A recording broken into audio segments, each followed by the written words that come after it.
face and my faded jeans in Santa Fe, New Mexico, and swap them for a coat and tie and someplace else to go. I had days that were laced with white lines on narrow blacktop roads, with honky-tonks around the day and drunken episodes.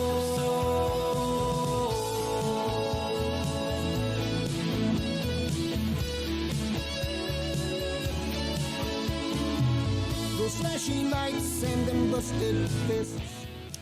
Hey, ladies and gentlemen, welcome to Fenn Treasure First Friday.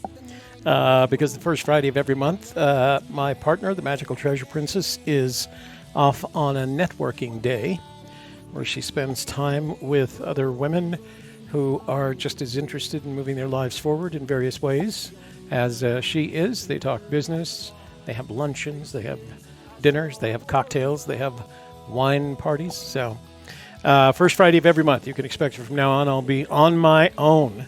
And I think I'm going to run these first Fridays a lot like we do the Saturday Church of the Search events. We're going to use talk about phone calls mostly. But I do have two things that I want to talk about to begin with. One is a new prediction I have for you on where the treasure is going to be found. And secondly, I do want to address the latest clip that Mike and Christy released last night. So we're going to talk about that a little bit too. So don't be shy. So when I do open the phone lines, I haven't done that yet. You can call the number below my chin here, 202-815-1171. In between now and then, you're welcome to call and leave a voicemail message at that number while the phone lines remain off. And I believe they are. Just let me make sure so I don't get you all excited. Yeah, phone lines are off, so you can text message that number or you can call and leave a voicemail message, and we'll cover that later. But as soon as I'm finished with my commentary regarding my prediction as to where the treasure is going to be found and the latest clip from Mike and Christy of Forrest, then we'll get to open phone lines. You can call and talk about anything, all right? Until then, enjoy the music. I drank her words like they were wine and looked into her eyes. She turned her head and walked away, made me realize the longest days and the darkest nights were more than I could face. The beautiful Sarah Rocks in the house. That I could leave that lonesome place that she played memories.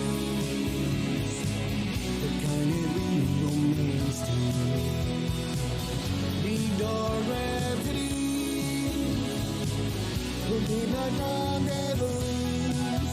Yeah, she played memories of songs that made me blue, sweet soft melodies that took me back to you.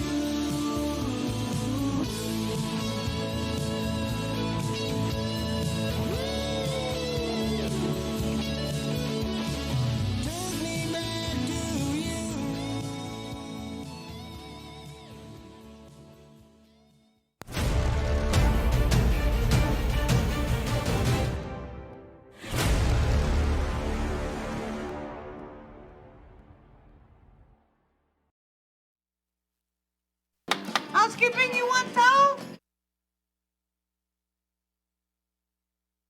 Volume on there. Make sure before you leave tonight you like this video. YouTube likes it when you like our videos.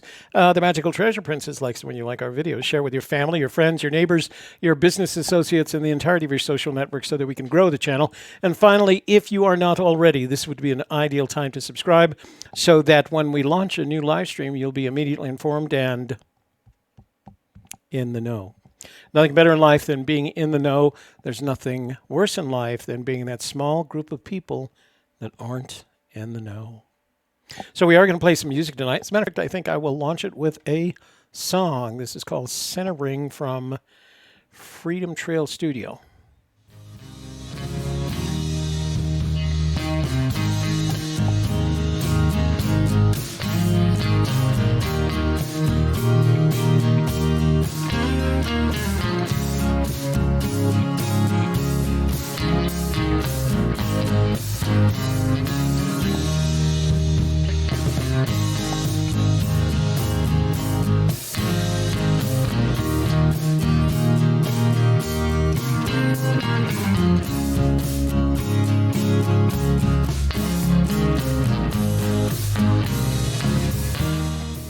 So if you're in the room and you know your Myers-Briggs diagnostic, I am an ENTJ, extrovert, intuitive thinking and judgmental. So put down your Myers-Briggs diagnostic so I know what kind of people I'm dealing with.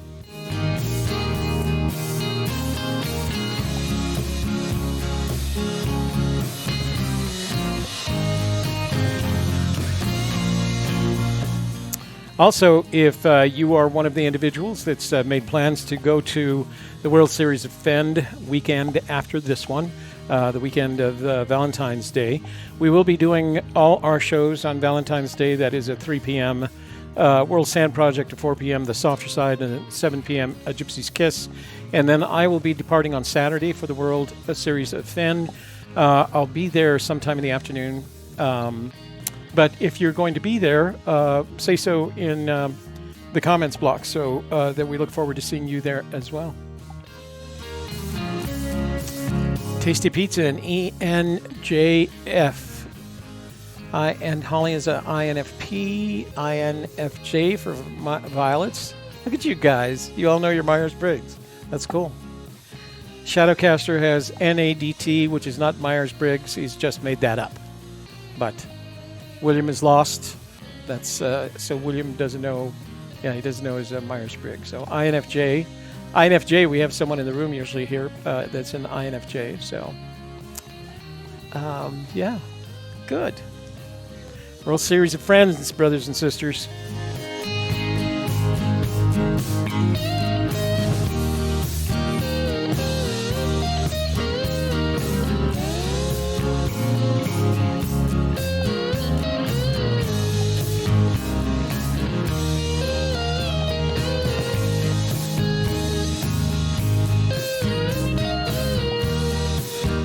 A couple of other things that the Magical Treasure Princess would inform you if she were here.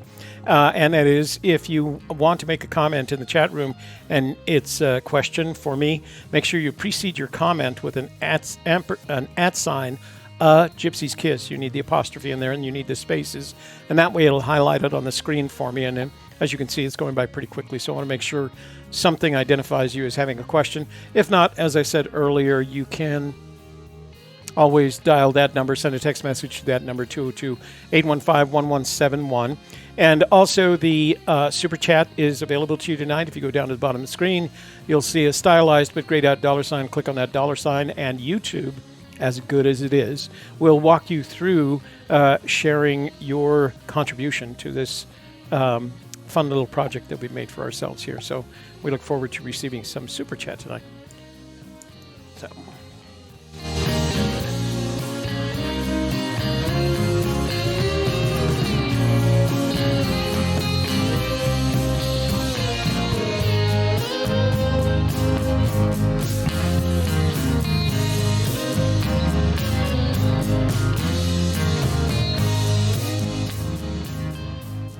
By the way, I do want to take this opportunity to offer my sincere condolences to Bill Gorman, treasure hunter.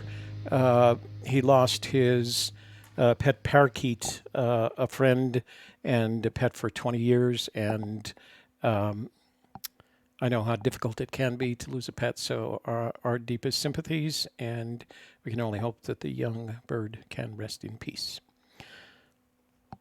All right, so... first thing I want to do is, let's see what I want to do first. So, I have come to the conclusion there's got to be some storytelling. You know, I can't do this without telling stories. Okay, so just like Sassy did there, Gypsy's Kiss, highlight it, and that way I know you're talking to me. So. I have been spending, as you guys know, I've been spending some time going back in my research to look for different things, look at the poem, come up with some better theories that are reasonable enough, certainly, to invite my team members on something rather than just spending money on traipsing around the Rocky Mountains. So one of the things that I've been doing is I've been going back to all the Forrest Fenn videos in which he speaks out on something, not against something, bless his heart.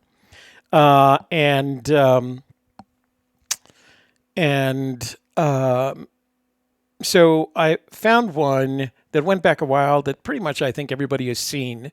But I took it. So I took this clip and I shared it with 3 of my brothers in Washington, D.C. They were all in the same community I was. They specialized in interrogations. And 2 of them are masters in psychology. One of them is a PhD in psychiatry. They are all retired, but 2 of them are still on contract to various agencies in the intelligence community as advisors in this area. So their expertise was interrogation, including all the associated byproducts, including body language, behaviors. They're basically human lie detectors, is what they are. So I shared this with them, and I asked them to take a look at them. I gave them probably 2 paragraphs worth of background, sent them the exact location in the clip that I wanted them to see, and asked them to tell me what they thought.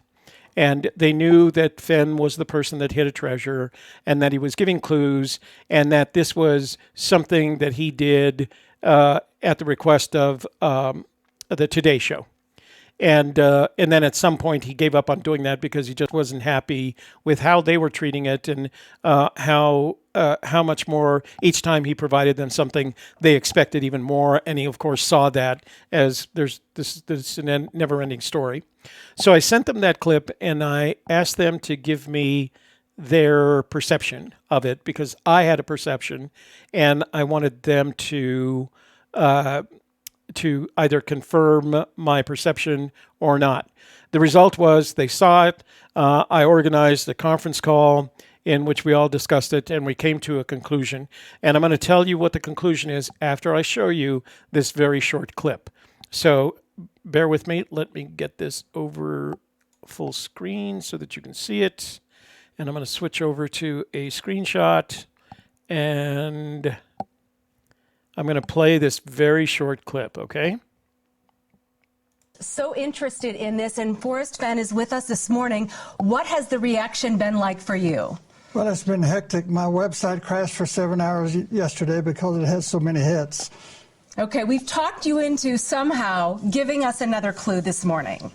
Well, I'm not going to put an X on a map for you. No? No. All right, well, how about the clue? Okay, the clue is the treasure is higher than 5,000 feet above sea level. The treasure is higher than 5,000 feet above sea level. Is that, can you give us more than that? No. No? No, that's all you get. All right, so that's our clue. Maybe we can twist your arm. All right. So I'm not going to replay it. You're welcome to go. I'll post this link in the description box below if you want to go check it out. So what I wanted them to see was the stutter. I'll call it a stutter, the verbal faux pas he made. And he says the treasure is 7, and then he corrects himself 5,000 feet above sea level. So I asked my friends who were experts at this what they thought because I had come to a conclusion.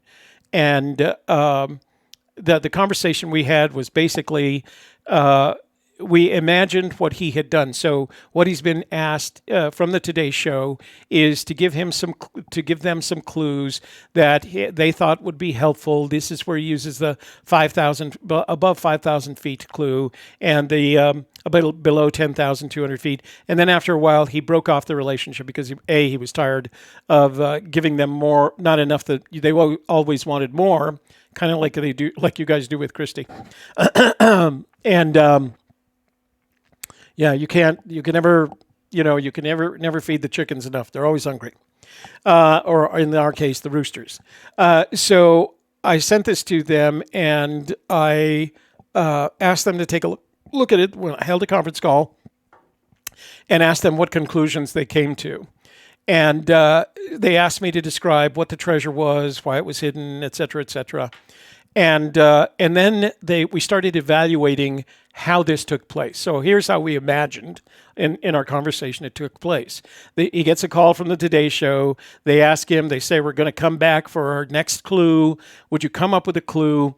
And he decides upon an innocuous clue. These aren't really clues, really. It's about 5,000 feet. That's not saying much because we know most of the Rocky Mountains are above 5,000 feet.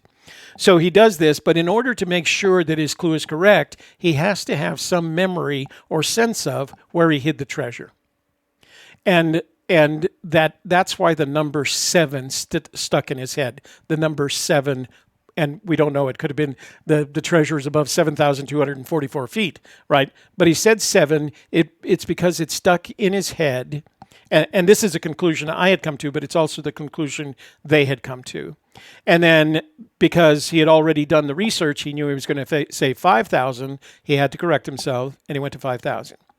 So here's the conclusion we've come to, and what I'll say 65% probability, with 65% probability, can predict comfortably that the treasure, when it is found, is going to be between 7,000 and 8,000 feet.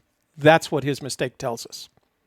That the treasure is going to be between 7,000 and 8,000, actually 7,000 and 79.99, but let's say 8,000. Now, because of that, I have another friend in Washington that does ArcGIS mapping, contour mapping, and so what I've asked him to do is produce a 2-dimensional map of all the areas in the Rocky Mountains, the 4 Rocky Mountain states, New Mexico, Colorado, Wyoming, and Montana, that are between 7,000 and 8,000 feet. And he said he needed the weekend to do that, and he'd get it back to me. Once I get that map, that topographical map, with where 7,000 and 8,000 feet in the Rocky Mountains is, I'll share that with you guys. And if anything, I mean, it reduces the entire search area, that is the Rocky Mountains in those 4 states, by 2/3, which is actually kind of an interesting approach because now we only have to search between 7,000 and 8,000 feet. Now, you don't have to do anything, right? You don't have to believe any of this. You don't have to look at any of this. You don't have to consider any of this. You can just ignore it and go on your merry way. Based on the conversation that I had with these gentlemen who are experts in this area, I think. And come back at a later date. Let's see if I can clear this off now. Okay, I think there is something to be said for this. And again, I will put that's a Today Show clip, and I will put the link in the description box below so you can check it out, including the exact point. Okay. So that's my opinion, and I'm sticking with it. Okay. Let's see. Why only 8,000? Because if you're going to say 7,000, if you hid the treasure at Virginia Man, why only 8,000? Because if your mistake is where you hid the treasure, right, then it can be any number of, and it's at 7, let's say, for example, it's at 7,222 feet. I'm just saying, using that as an example. Then when he says 7, he's telling us that it could be in that 1,000-foot range between 7,000 and 79.99, right? That's the mistake. He didn't finish the 7. He could have said 78.46 or 76.21, whatever it was. So it's someplace between 7,000 and 8,000 feet. That's why the 8,000. There you go. Shadowcaster says the midpoint between 5,000, 10,200, 7,600 and fits the theory. I don't know. So just check it out. It's my opinion, but I think it's based on credible, I won't call it evidence, I would call it credible research. And I will have that map for you. And that way you can reduce your search area significantly. So, and you have to look at it realistically. 5,000 to 7,000 feet is not a lot of Rocky Mountain. Most of their cities, I'm at 5,100 in Albuquerque. Santa Fe is at 77,000. Denver is at, Mile High, 5,280 feet. So, and then above 8,000, you start getting above the tree line and issues associated with oxygen absorption. So 7,000 sounds like a pretty good number to me, especially if you're 80 years old. So there you go. Okay, let's play a little bit more music, and then I have something else for you. It's called 1973 by Bruno E.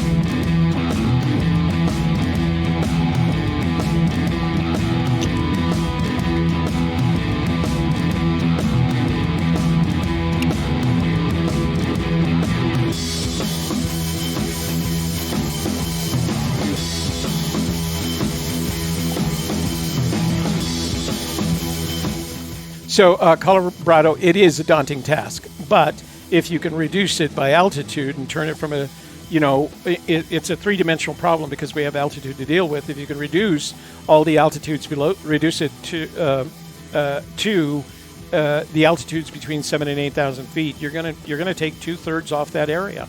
So it reduces the search area significantly, even though that's still not a small search area. And let's see, who else? Tasty. Let me see. Ron Martin, Toby, can we agree that we can exclude all of the national parks and reservation? I'm assuming you're including the Indian reservations as mapped out most of those with KMC. Ron, if you can provide me that data, I'll combine it with the map that I'm having that I've commissioned. And I agree with you. I agree that it's probably not in a national park or an Indian reservation, but tribal lands. But I don't think everybody else agrees with that. So there are people that do. There are just as many. I think we're kind of split 50-50 on that matter.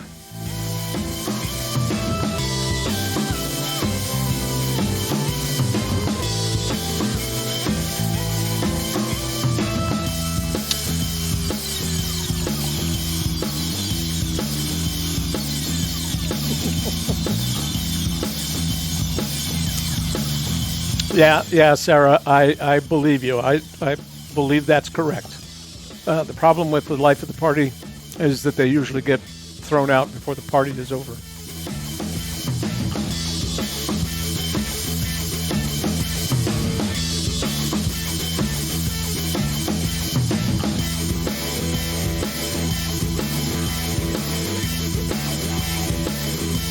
Ron, thank you. I'll give it to my friend and see if he can add that to the model.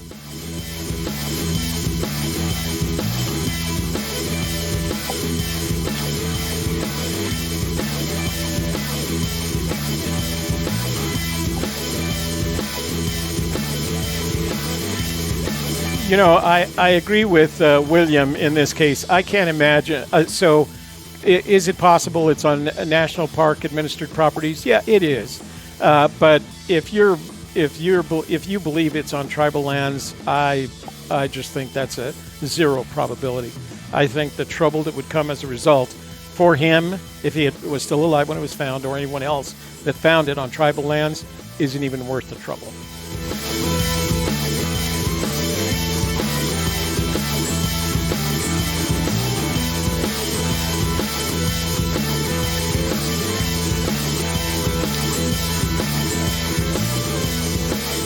So, Kiwis Road, nobody said it can't be in a national park. No one. There are opinions on both sides of the matter. Forrest doesn't play by the rules, but it's not him playing by the rules. You as the finder are playing by the rules. They're not going to fine Forrest Fenn.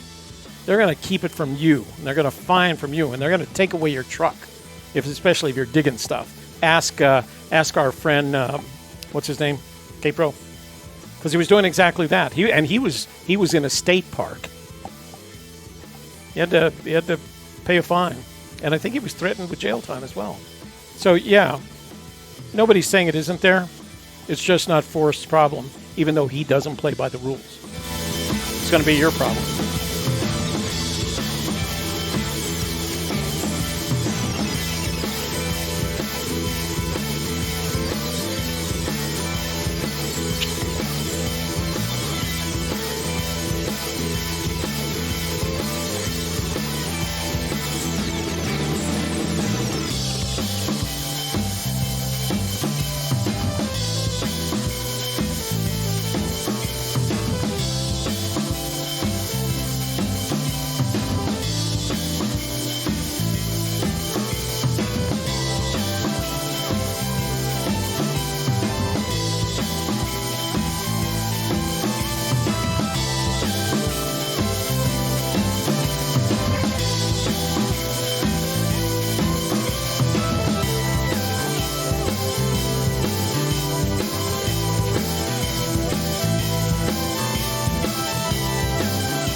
I mean, anybody can look on tribal lands, but if you're stopped, I was once stopped by literally 4 sheriff's cars worth of tribal sheriffs for flying a drone over the autumn leaves on the Rio Grande.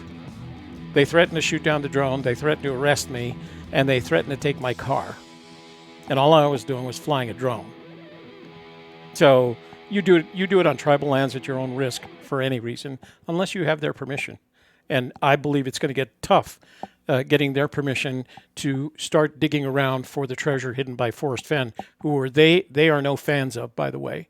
You tell them you're looking for Forrest Fenn's treasure on tribal lands, and you're going to jail. I guarantee it. These guys take that stuff seriously. Okay, so let me go to this second clip. And this is the clip that Christy and Mike played yesterday.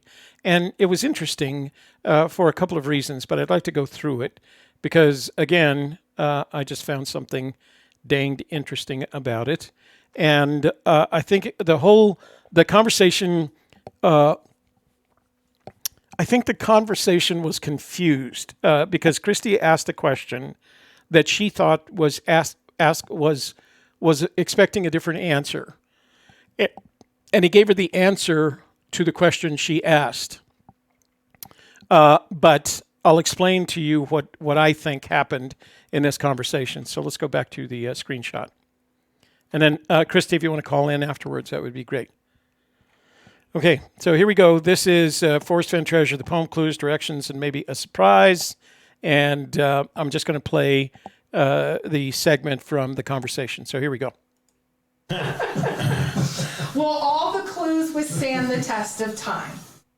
Okay, so what Christy asks is, will all the clues withstand the test of time? So Christy, I think, believed that what she was asking was whether or not what we refer to as the long-lived natural landmarks would withstand the test of time. And he answered the question she asked with, will all the clues withstand the test of time? Because when you use the word clue with Forrest, he's not thinking about long-lived natural landmarks. He's thinking about the contents of the poem. And so he answers very quickly, and he follows up with a request for her to restate her question, because he knew what she wanted to ask, she wanted an answer to was, will all the long-lived natural landmarks that are represented by the clues withstand the test of time? And he gave her a second chance. So let's watch how that plays out. He answers the question, yes, he's talking about the clues in the poem. Sure. Well, say that a different way. When you said withstanding the test of time, say 900 years from now.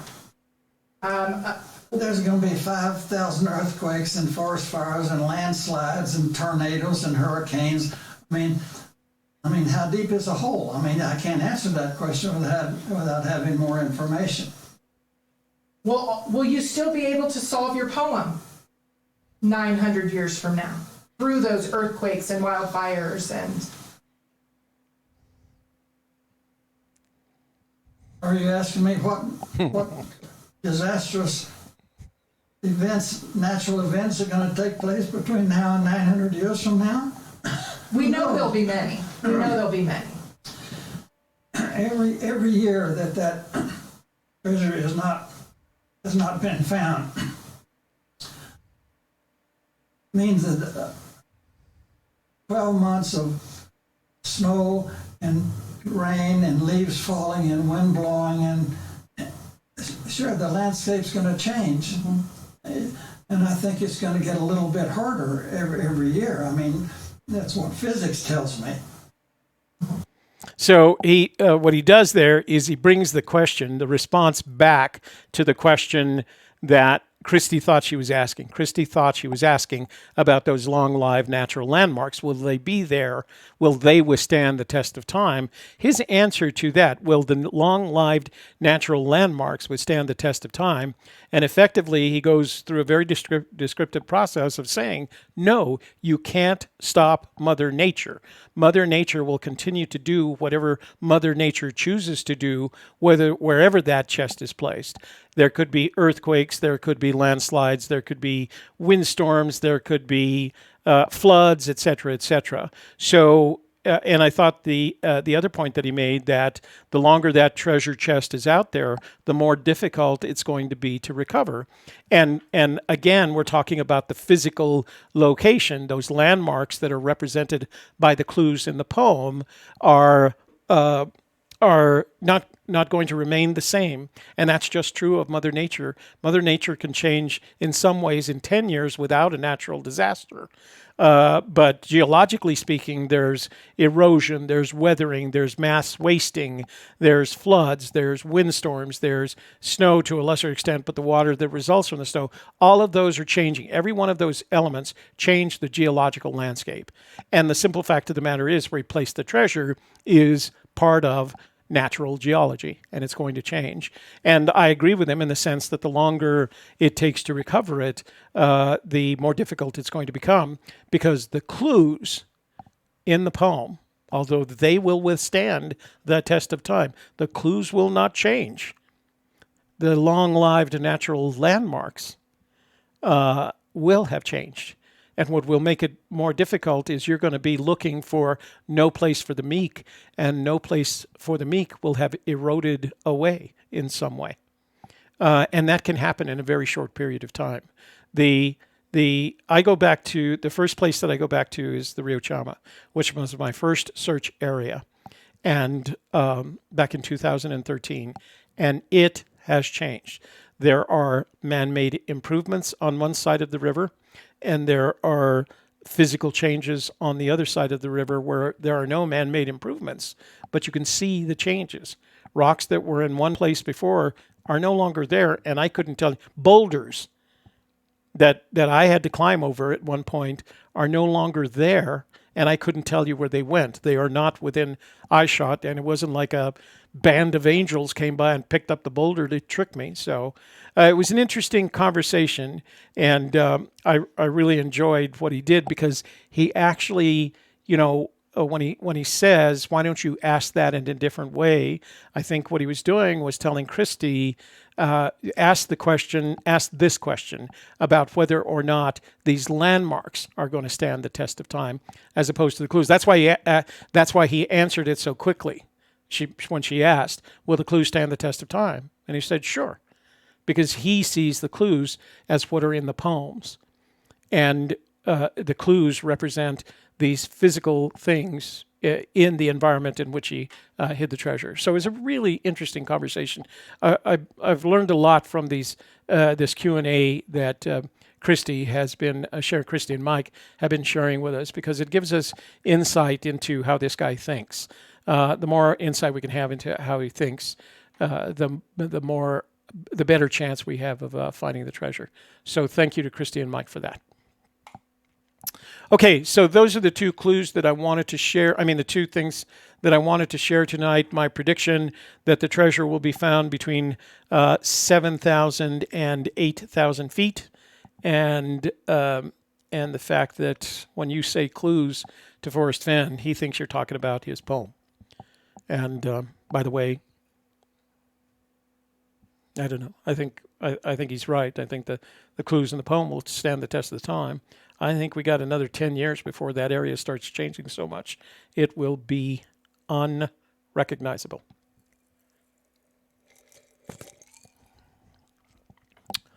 All right.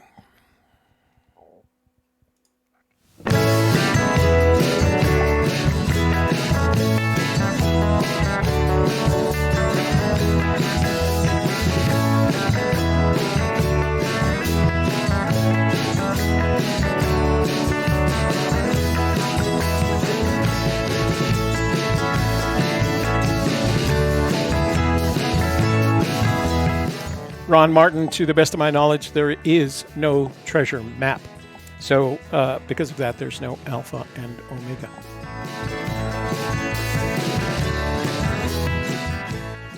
Gadelcon, put money on what?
Okay, bro, you want me to call you so we can talk about this latest clip? Let me know in the chat room. And Gadelcon, tell me what you want to put money on.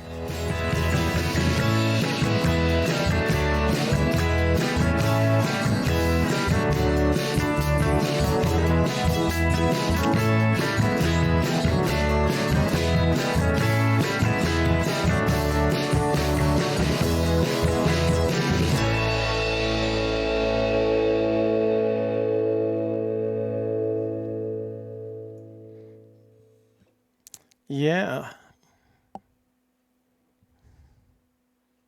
Oh, all right. Let's call Christy. Let's call Christy and see what she has to say.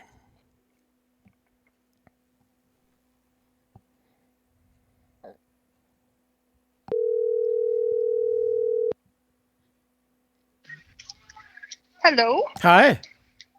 How are you? Pretty good, and you? I'm good. I got to get into a different room and the I was going to give you a video chance. games that were happening. All right. Okay. I'm good. All right. So before we talk about that most recent clip, why don't you bring us up to speed on the World Series of Fenn, please? It's gotten crazy. We had almost 60 people RSVP. And I say almost because we were actually over 60. We had one or two have a personal emergency, and so we think we're going to be right around 60. We had 34 last year. And then we actually had RSVP 25 and 34 showed up. So we have RSVP'd right around 60. So, so we're 60 times 65, that's 3,600 plus, what, another 360. So 3,960. How much do they rake off the top? I don't know what the rake is.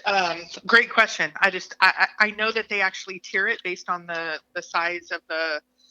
Usually it's around 20 that are in the tournament, so we're going to be considerably higher. I think actually the rake percentage goes down. Yeah. And that doesn't include rebuys. Right. I think we had a total of 52 or 53 with the rebuys. Oh, so, really? Wow. Yeah, last year. So, and Mike and I have already said, Mike put a darn bounty on my head. I'm going to be rebuying most likely. Just to bounty stay only in? applies to the first. So. Oh, okay. All right. And I will say we can't announce it until Monday. I thought the colored TTOTC doodle from Forrest that says World Series of Poker and it's a colored doodle was going to be like the item. We have a couple donations that have come in.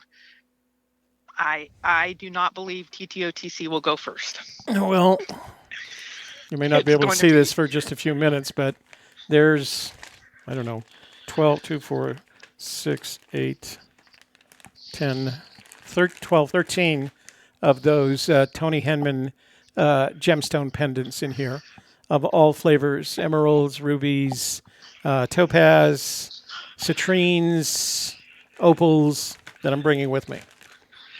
And it's awesome. I'm nowhere near my computer. I get away from it. Oh, okay. All right. Well, you can see it later. But we have some books, I can't even go through everything. We have a Copper Dan piece of art. It's incredible Yeah. but there's probably 2 items that are, in my opinion, going to go in the 4 figures. Yeah. That and again, what we do is, let's say final table, if you come in first, you get first dibs, second dibs, third Yeah. dibs. We have some other we have decided, I got some pretty significant pushback on having a ladies only party. We're going to have a lady searcher appreciation party because we don't want to exclude anybody, Yeah. but we want to celebrate the women of this chase. So that will be one thing that we do. And Monday night show is going to be all about World Series of Fenn. I'm going to go over all the details of where we're at. All right. Well, I look forward to participating. It sounds like it's going to be a lot of fun. Yeah, it's going to be a blast. So what did you think of the analysis of your most recent clip? It's always hard, and there was probably 4 or 5 times that I asked a question and Forrest asked a question back. Yeah. I will give you especially, but you and Shelley, we were, as you know, at your house the night before, day of, talking about here's how you ask a question, here's how you respond to a question. Alan, the documentarian, really is like, don't push too hard, go this way, go that way. You knew that we knew Forrest a little bit, so we pushed the line a little bit. So it's hard when the question gets a question back. Yeah. Because I've wondered, are those the ones that had a meaning? And, you know, I didn't want to push the line too much. As you could see from both Mike and Cynthia, they pushed the line at the end. They were even asking questions. It got a little squirrely. So I don't know. I think he was looking for some exact definitions because he said that a couple times, and you're even going to see some clips where he asked, did you ask that in the plural or singular? So he's definitely several steps ahead. I think this isn't his first, this was my first interview. This isn't his first rodeo. So I think he was prepared. I think he was looking for something, like you said. I don't know what that is. I'm still reflecting. This is one I kind of reflect on more than anything. Yeah. Well, I thought, as usual, in all of the clips that you've presented so far, they provided additional insight to Forrest. And I can see a lot of the changes from the interviews that he did way back in the early days. And I think you did a good job with a guy that is very practiced at what he does, but does signal some things. So. Yeah, well, and I want to say I haven't gotten it yet, so I'm not going to overstate this, but I think the one thing that this documentary showed me is I think the Forrest Fenn quotes are going to be important. Yeah. But Douglas Preston, and now, knock on wood, I'm doing some traveling just after the World Series of Fenn. Mm-hmm. I think we've gotten an interview or two of some people that you have not ever seen make some comments. So we're going to see if, again, since I don't have them yet, I don't want to overstate, but this will make it even more kind of like the Douglas Preston, somebody closely related, but not related enough that, there's going to be some interesting quotes and things, some searchers, some others. Again, I think this is just going to be different. This project is taking so many different turns. Everybody keeps asking me, when is it coming out? Oh my gosh, I now realize how many twists and turns it can make. And when I get to my personal cell phone a call of, I know Forrest and I'd like to talk to you, and I went, oh, okay. And there's some interesting twists and turns this documentary hopefully will make. Oh, well, good. So, yeah. Well, we're looking forward to it, and it's fun. Don't let anybody rush you. It's your time. Yeah, Alan's not going to let that happen. I met with him today for some time, and we plotted some things out, and it's too enticing of the general conversations that I've started to have with some people that this is too good. We're looking to go a little bit bigger than just a one-shot documentary. We're looking at, a series, that sort of thing, and you have to show the depth of relationships that you have, or at least that's our premise. So I think it's gonna get fun here. And again, I'm learning the interview side, so I'll probably go with you offline of oh my goodness, here's something I have coming up and I don't even know what I don't know. So I'm there for the ride, and it's going to be a blast. Well, it doesn't take a lot of questions to get the information that is the most beneficial to the project. And we'll have that conversation, of course, when we get the time. As always, thank you, Search Dad. My pleasure. You have a good evening. Thanks for taking the call. Okay, bye-bye. Bye. All right, let me throw one piece of music on here, and then while I'm doing that, I'll open up the phone lines.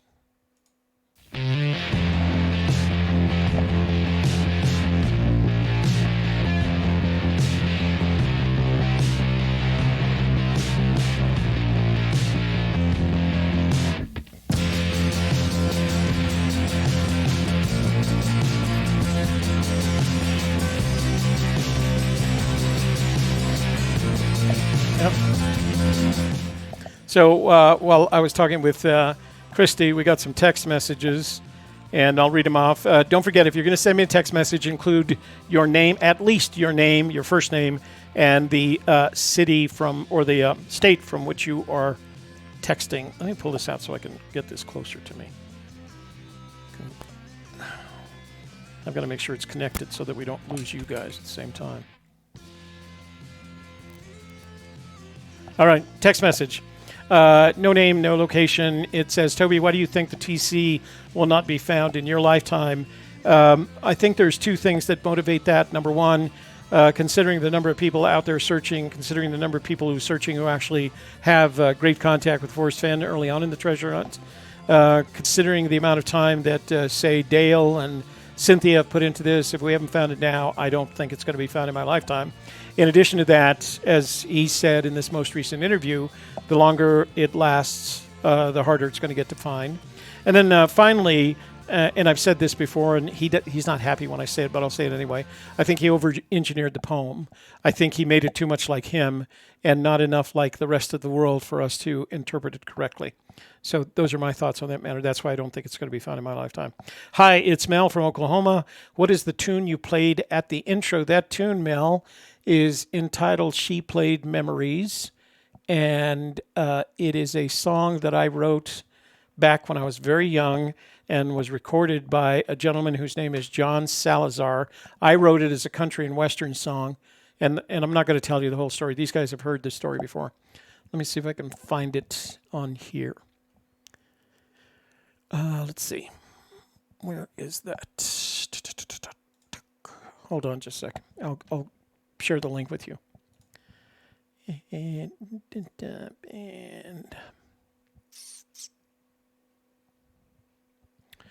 She Played Memories. And it was a song that I wrote in order to get in the pants of a woman whose name was Helen Lopez. And unfortunately, she turned out to be very religious and not interested in having a relationship with a man that was a young boy who was 10 years younger than she was. She was in her late 20s. I was 18 at the time, 18 or 19. So, where the heck is that? There we go.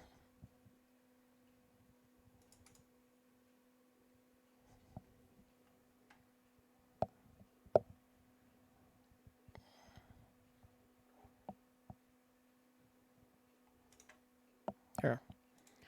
I'll put the link in there for you.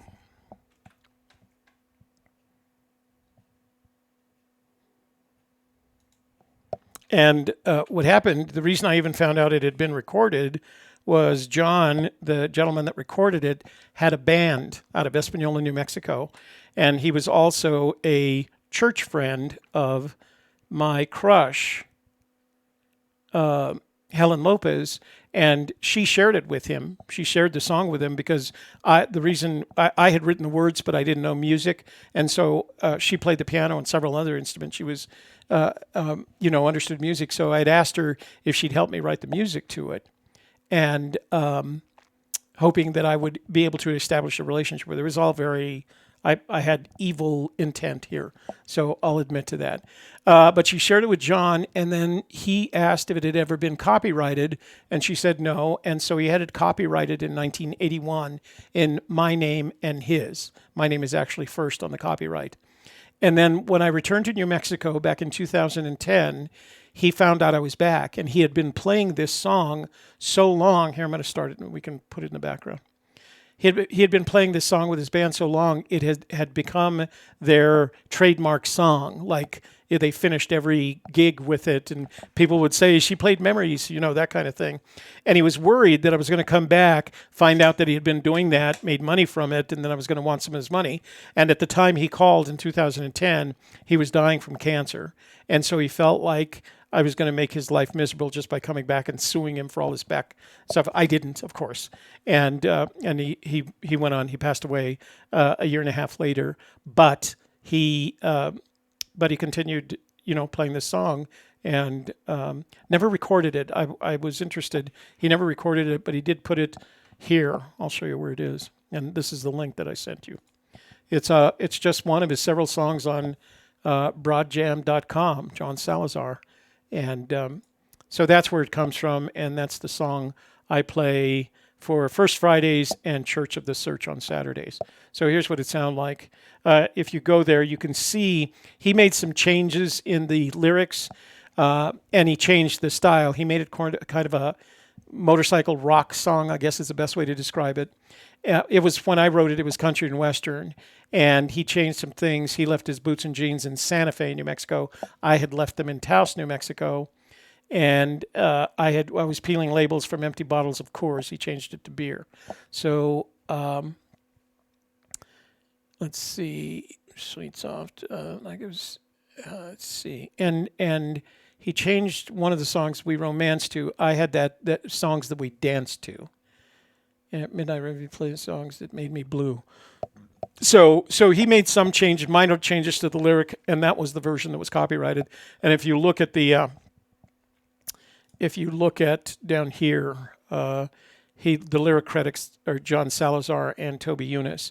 But when he copyrighted it, he copyrighted it with the original words Taos and Coors, and put my name at the beginning of the copyright. So. He was a good man. I never, literally, I had 2 or 3 telephone conversations with him. I never actually met him, but he really loved this song, and his band loved it, and his fans loved it. And like I said, so let's play it one more time so you can hear the whole thing. It's a long song.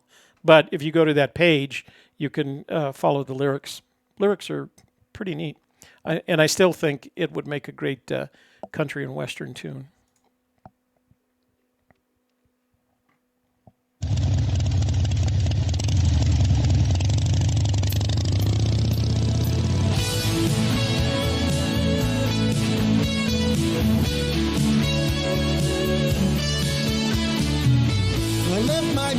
And my faded jeans in Santa Fe, New Mexico,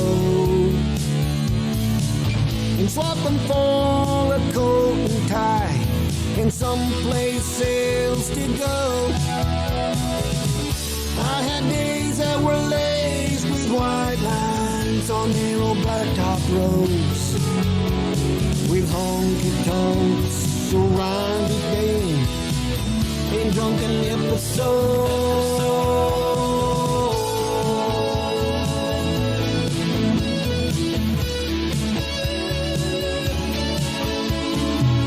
those flashing lights and them busted fists, and women with no name.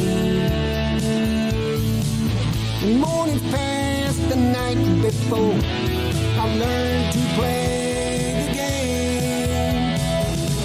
Then one night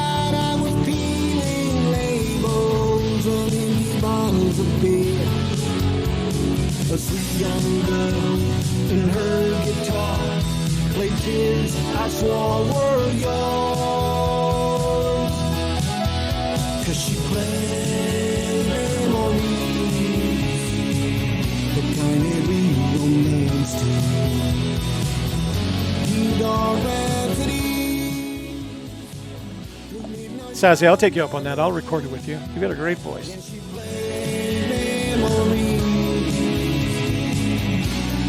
songs that made me blue, sweet soft melodies that took me back to you.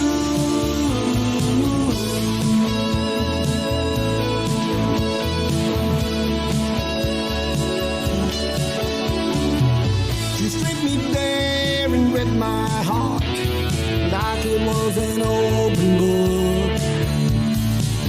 And tried to lie as always, but her voice is all it took to bring back Sunday morning rides and sunsets by the stream and old grass beds we made love in and dreamed our silly dreams.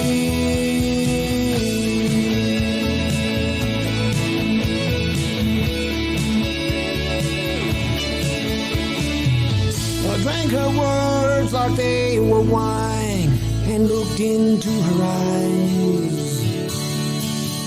She turned her head and walked away, made me realize the longest days and the darkest nights were more than I could face. The only thing that I could do would leave that lonesome place. But she plays memories that kind of real romance to me. The dark rhapsodies, the midnight rendezvous. Yeah, she plays memories of songs that made me blue, sweet soft melodies that took me back to you.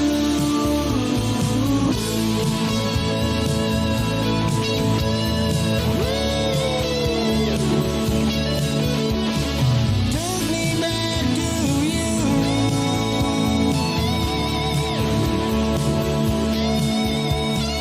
Took me back to you.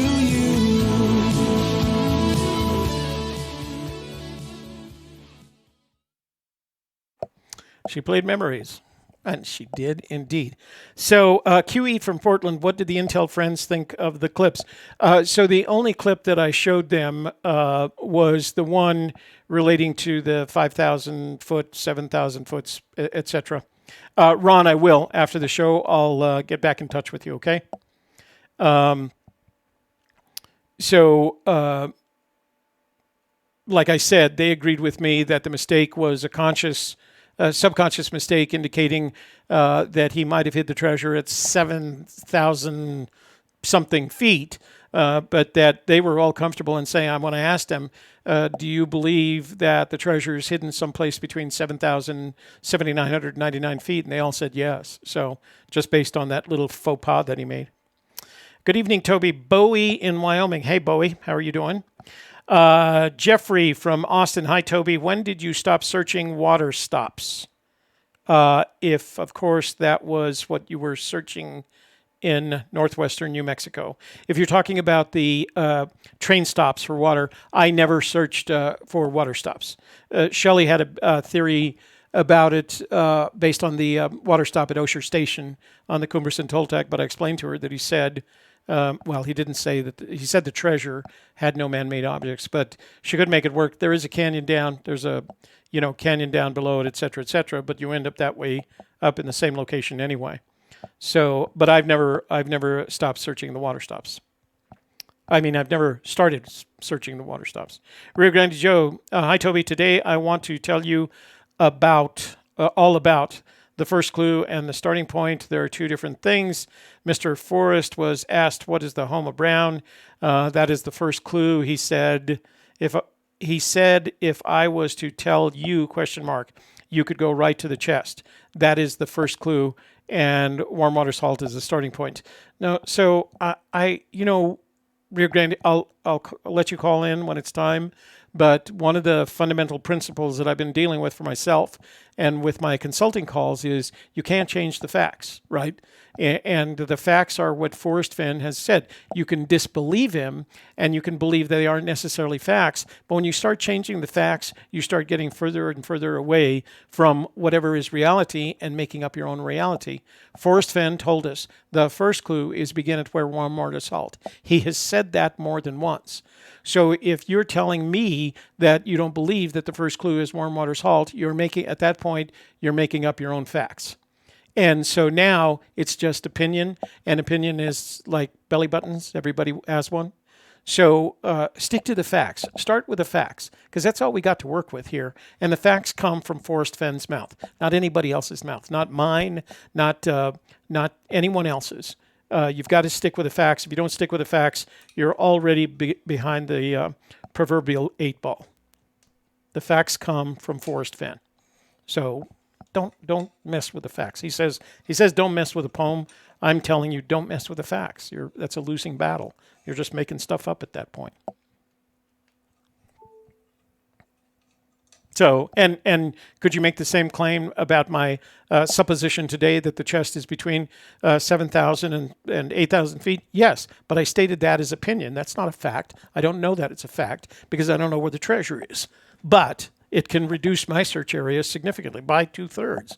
That's a lot of search area that I don't have to look in. And in the case of New Mexico, it probably has an even bigger impact. So, but that's not a fact. That's an opinion. That's a supposition. If Forrest Fenn had said the chest is 7,244 feet, then I take that as fact. He didn't say that. He had 7, and then I have to analyze after that, come to some assumptions, and based on those assumptions, come to a conclusion that results, in my opinion, in some self-recommendations about what to do in the church, in the search. Yeah, I shouldn't even say that. The last time I've been in a church was, if I were to walk into a church now, I'd probably be struck down by lightning, if there was a God. Yeah, that's my opinion. So I will challenge you on changing the facts. I will question your change of the facts. Do not change the facts. Because if you're going to tell me a story, if you're going to give me an opinion based on the changing of the facts, then it's not really a viable opinion. It's already at risk for falling apart, you know. Let's see. On this world, refuse to look for and or at the facts. Billions. I agree with you, Zozo Rocks, and I'm one of them. I try to ignore the facts as often as possible.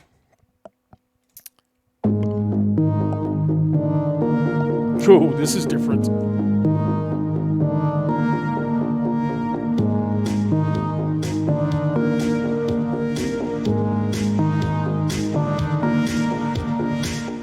Phone lines are open. 202-815-1171. That's 202-815-1171. Call and set me straight. Everybody gets about 10 minutes. That way we get more people in. Except for Waco Joe. I'm going to give him 18 minutes just to piss off Rio Grande Joe. No, I'm not. 10 minutes, guys.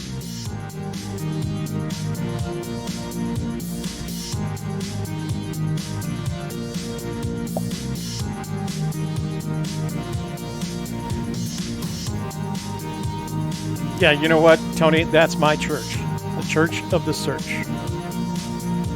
Oh, great. My daughter's calling on my other line. Where's my phone?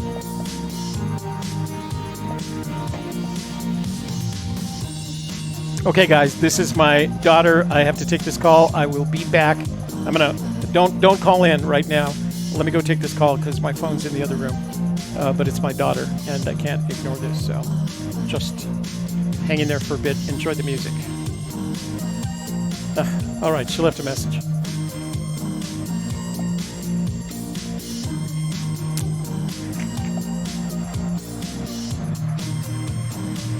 Phone lines are open, 202-815-1171. Till then, we'll play some music.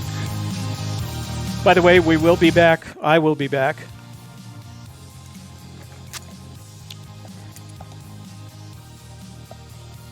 That was totally uncool. I will be back tomorrow night from 7 o'clock for the Saturday Night Church of the Search, and we'll start off, I don't have any commentary, we'll start off with music, and then you call in. So, Godelcon, I didn't see what our bet was. Tell me what our bet was. I missed that. Yeah, Silver Fox, when any of my 4 daughters call, I answer. That happens to be the one that's closest to me. She's my eldest daughter and the most trusting. You know, when I go, there we go, Bozeman, Montana. Hey, you've reached the Gypsy's Kiss. What's your name and what's your commentary? Hey, it's Shadowcaster. Hey, Shadowcaster, how are you doing tonight? Oh, not too bad. Good to hear it. How's life? Oh, well, it's snowing here. Yeah, oh, it is. Wow. We're going to have, I'm going bike riding tomorrow because we're going to have 60 degrees tomorrow. How cool is that? So, I got a fat tire bike. We can ride that one. Yeah, well, that's what my e-bike is. It's a 20 by 4 tires. They're fat tires. Did that stop you in your tracks? Yeah. Yeah, it did. Yeah, I can ride it. I can ride it over flat ground or over mountain bike terrain, and it's electric, so it goes anywhere I want. Well, mine's only Shadowcaster powered, so. Yeah, well, you're about half my age, probably. At least, maybe more than half my age, so you can do that. No, not quite half your age. Oh, okay. I mean, I'm a little over half your age. Yeah. So what do you have Anyways, what do you have to say? Oh, so there's a lot of things I want to say, but I'm not going to say them all. Well, but whatever you can say in 10 minutes. Now, 9 minutes or so. All right, Forrest spoke of leaving your search partner in the car, and there's been very little talk about that, and I'm just kind of curious what everybody's opinions are on that, and why should you leave your search partner in the car? You know, I've heard the conversation. I don't actually remember where he said it. I remember somebody talking about that he did say it, and I didn't think about it much, but let's talk it out. So there you are. The two of you have driven up. He's convinced you to go look for the treasure. Forrest has convinced you to go look for the treasure. You've driven to the location. Let's say that Toby's theory about it's less than 1,000 feet from where you're parked, and you leave your partner, maybe your significant other, maybe your magical treasure princess, and you say, "You stay here. I'm going to go get the treasure." Here's my thought. That's what I'm waiting for. If I'm with Forrest and I'm Forrest's search partner, then my name is Bip. Your name is what? Bip. Oh, Bip. Yeah. So where in the search area do you have to leave your dog in the car? Well, no. Even your let's say even your dog or your partner. He didn't. So we can assume that he took no human with him. Right. Right. That he's not going to take another person because that person is automatically at risk for people bugging them to find where the treasure is. So right. Let's say you're right. Let's say he takes Bip with him. Although I don't think Bip was alive at that point, was he? Well, I'm just saying theoretical. I'm speaking in kind of metaphor. I'm not saying specifically, but I'm saying if I'm out searching and I take my search partner, which I've got a dog, and my dog would be my search partner. However, there's certain areas in the Rocky Mountains where I have to leave my dog in the car. I agree. I can't take my dog. I can't take my search partner with me to the chest because I'm legally required to leave the dog in the vehicle in these areas. Yeah. Otherwise, they will be eaten. No, not eaten. If you go to a national forest, you can't hike with your dog in a national park. National park. Sorry. Right. National park.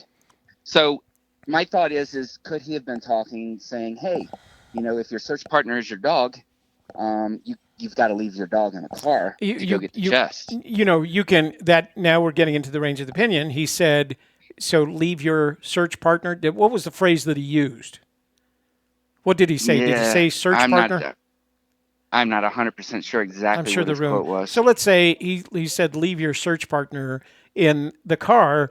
And so now you have to start concluding, drawing conclusions about what he meant by search partner. Is that your significant other? Is it your best guy friend who you play poker with? Is it your dog?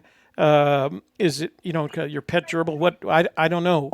So the question really is not what the search partner is. The question is, why leave your search partner in the car? Now, it sounds to me like the conclusion you've come to is that he's referring to your dog, and I can't take a dog in the national park, therefore he must have hidden it in a national park. Is that where you're going with this? Well, and that's one idea I had. That's just kind of a theory. I mean, that's not by any means an absolute. I'm just kind of thinking constructively, going, why would he have said that? And that's one of the theories that I came up with. So so Redneck Express is saying, the quote is, "If you have a search partner, best to leave them in the car." Yeah, that sounds exactly right. Yeah. I mean, and that would fit with this theory. I mean, this is just one hypothesis. Yeah, I'm just agreed. thinking out loud. I am just glad you're using words like theory and hypothesis. Most people don't do that. So one option is the dog, and you're in a national park, so you can't take the dog out. Best to leave your search partner in the car. It sounds kind of silly in the sense that, let's say it's not the dog. Let's say it's a human object as opposed to a dog. And why would you leave them in the car? Wouldn't you want them to share in the excitement? And how do you explain that? How do you explain, listen, I'm going to go recover a $2 million treasure. Why don't you wait here? I mean, well, and that's my thought exactly. That's why my thought goes to, well, maybe it's a dog. Maybe it's not another person. Because you wouldn't. Yeah, you couldn't have that conversation. Yeah, you can't have that conversation with a dog, because you could tell the dog that, and it wouldn't make any sense. All he hears is, woof, woof, woof, Yeah, sit, Ubu, sit. Yeah, good dog. Yeah. Who's a good dog? Who's a good dog? They think. Yeah. So I think that's as credible as any. That's a good place to put it. So it's the dog, and the dog can't go in the national park. Therefore, you have to leave the dog in the car because the treasure is hidden in the national park. So again, that's one of my theories, and I'd love to hear some other people's opinions on what Forrest meant by that, and why would you leave your search partner if it's not a dog in a national park? Why would you leave them in the vehicle? I'm probably 3 minutes and 20 seconds away from declaring it a flashbang, because the more you think about it, it's like, what? I don't get it. What? Why would you leave your partner? If I were to go and I was with my search partner at the Magical Treasure Princess, and I would say, I finally figured this out. Stay here. I'm going to go get the treasure. She would take the 9mm pistol out of the back of my backpack and fire it into my leg. And, like, no, you're not going without me. It's just I'm. You know what? I'm going to have to go with your theory. He's talking about a dog in a national park. And again, that's one theory. That's one idea. I'd love to hear some other opinions. Is anybody else in the room? So if you got some other opinions in the room, either type them in the comments box, or send a text message, or call me and tell me what you think your theory is about why Forrest told us to leave our search partner in the vehicle. In the car, no less. Not even the four-wheel drive pickup truck. In the car. Leave him in the car. Leave him in your sedan. So, I don't know. I'll tell you what. Here's my opinion on the matter. That's as good as anything I've heard. Okay, so Jim in Ohio, who's one of our... Oops. Crap. Didn't mean to do that. Hang on. I'm going to call him back because I just hung up on him accidentally.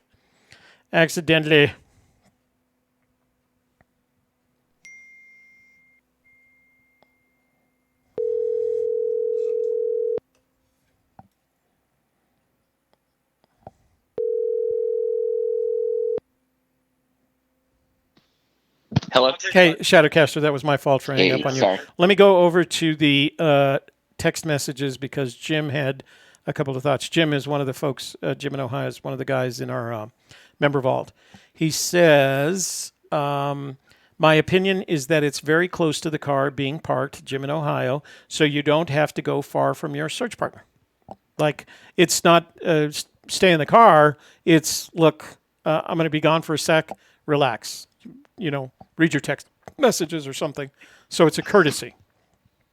I think I could probably be on board with that. So, but it's still kind of weird if you know that the whole treasure chest is going to, weigh 42 pounds.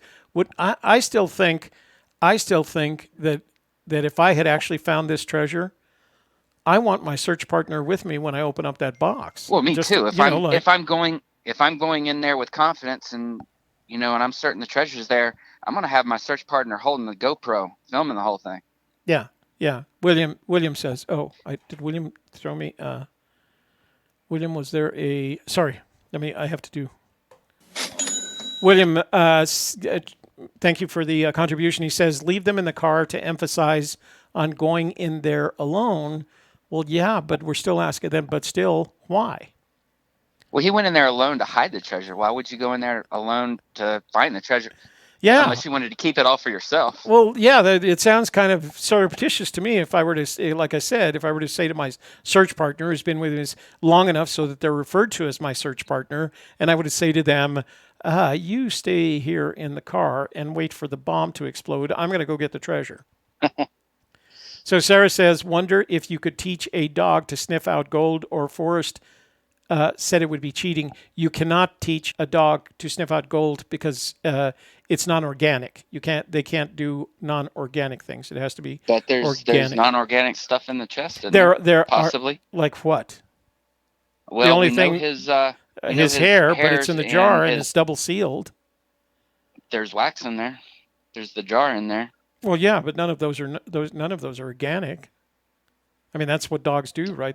It's all it's organic stuff that gives off the whatever dogs smell. Well, I don't know how long that the scent would last. But, it's certainly not going to last. In the chest has been handled by Forrest. Yeah, the scent is not going to last 10 years. So, all right. Well, Toby, we're stuck at this one. Yeah. And, thanks for calling. I'm going to jump off here for the room gets pissed off at me. No. They don't. Everybody. Actually, it works out better for me because they start giving me super chat to hang up on you. Well, all right, I'll stay here until super Toby gets $100 worth of super chats to say, hang up. Let's not do that. Then they'll be pissed off at both of us. So, all right, Shadowcaster. All right, Toby. Thanks for calling in. Hey, man, have a good one. You too. Bye-bye. Later. Let's see. It's personal to Forrest that only one person learns the secret he left there. I don't know. Again, I think there's a lot of theories with it. None of them, to me, are credible in the sense like it's a dog maybe, and you're in a national park. He wants you to see it alone. I mean, I just think like I would have a hard time leaving somebody in the car if I knew I was going to pick up that treasure. I would have to say to them, "Hey, it's Rio Grande Joe." Hey, Rio Grande Joe, what's up? What's up? How are y'all? I'm great, but I'm going to give you a warning. Don't be changing Don't be changing the facts. Okay, let me shut this thing down where I can hear you. Okay. Okay. I was just referring to an interview where that lady asked him, "What is the home of Brown?" or "Where is the home of Brown?" When did she ask that? It was in an interview. When she asked him where the home of Brown was. Yeah, and he said, if I was to tell you, well, you could go right to it. Yeah, meaning the chest. What does that mean to you? And to me, it means that is the first clue, because everybody in the other chats are looking for the first clue. They don't believe that the WWH is the first clue.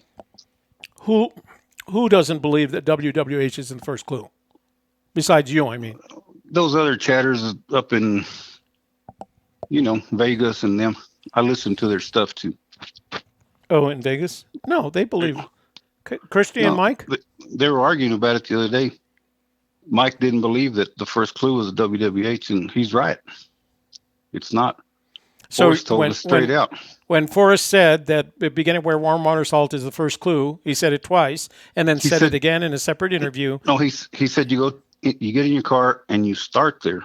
No. This goes way back when. This goes back to the interview with back to 2015 with New Zealand Radio. He says it in that, and he says it twice. Right. He tells that guy, begin at where warm waters halt. It's the first clue.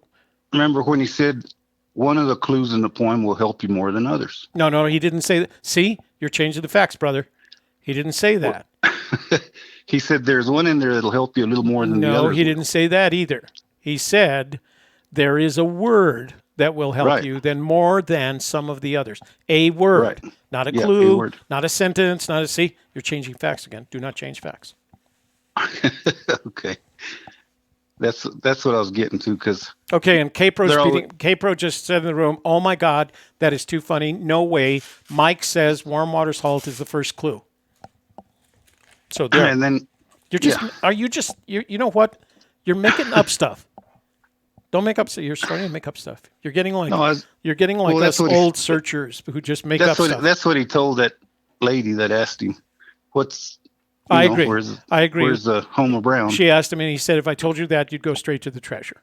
Yeah, so I agree with that. That is should be, not the first. That should be the first clue you need to find to release the rest of them. No, he's always said you have to go in consecutive order, right? And that you're not going to know that you're once you're you not figure gonna, out the once you figure this poem out, you don't even have to start at WWH. You can just go straight to the blades and look for the treasure.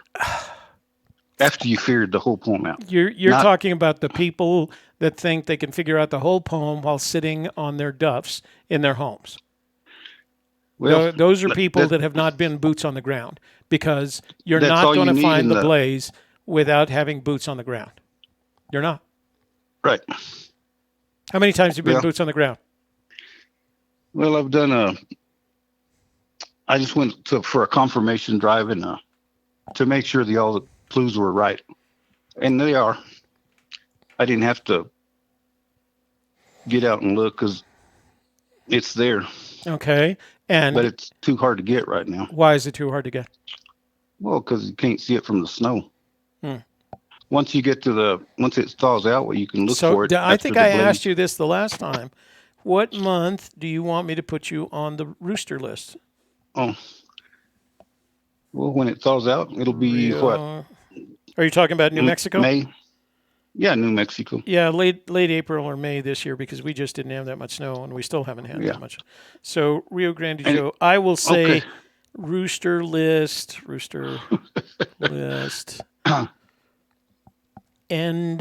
I'll give you till end of May. Right. Okay. And that's why that's what Finn said, if you're been wised and found the blaze. Oh my God, he didn't say that. There is no ED in it's if you've been wise and found the blaze. No, what? Yeah. You've been wise and found the blaze. Yeah. Look quickly down. Well, that's because everybody can see this blaze, but they're not wise enough to know that it is the blaze. That's why he says you got to be wise at it, because it's not hard to see. That's the reason I drove over there and looked. So you feel like, so what he's telling us is, what he said in the poem is, if you've been wise. Right, if you've been smart enough to find the blaze, right? Yeah. If you've been wise and found the blaze, you go quickly down your quest to cease. Your quest to cease. Yeah. And down from the blaze is not a river. It's a creek. Well, no. We don't know that. We just know we're going to look down and find the treasure. That's the reason. That's the reason I drove over there. I hadn't had boots on the ground searching for it in that spot, but I wanted to figure it out, the poem on the map, before I do that. Okay, so I wouldn't go. Let's talk. Let's do it this way. Let's say that your theories about each of the clues, beginning at where warm waters halt, taking the canyon down, Homer Brown, play with me, blah, blah, blah, blah, and you're standing at the blaze, whatever the blaze is. Right. And the blaze can be, an old tree with the blaze in it, quartz, a streak of quartz and granite, or whatever you want. So the blaze, you're there, and are you going to look down at that point to see the treasure? Yeah. Down towards the creek, not at the blaze, because you're right there at the blaze where he was. Well, if you're at the blaze and you look quickly down your quest to cease, what am I doing? What are you doing when you get to the blaze? I want to know what you're doing. Okay. Hang on, hold on. Okay. Godelcon, thank you for that contribution. Godelcon says the quote about leaving your search partner in the car is a piece of art that is related to the chase. So Colorado says, let's see if this works. I'll call you anyway, Brad. So Colorado just gave me $5 to hang up and call him instead. So, okay. So, so I have let's answer this question. You're standing after all the solution to the poem that you've come up with, the theory you've tested. You're now there. Right. You're standing at the blaze. What did you say your blaze was? What is it? It's a man-made. Man-made blaze. And it doesn't stand up looking northeast or south. No, I'm not suggesting. So you're standing there. Well, A lot of people want to know if it's facing whatever direction. Right, I'm telling them. whatever. Oh. Right. People want to know if it's facing whatever direction. Right, I'm telling them. whatever. So Yeah. Rio Grande Joe, is standing at the blaze. Right. Just tell me, what do you do next? Okay. Well, the people that's been 200 foot away from it. No. That's don't been at the blaze. go away. That's not what I. So listen to my question.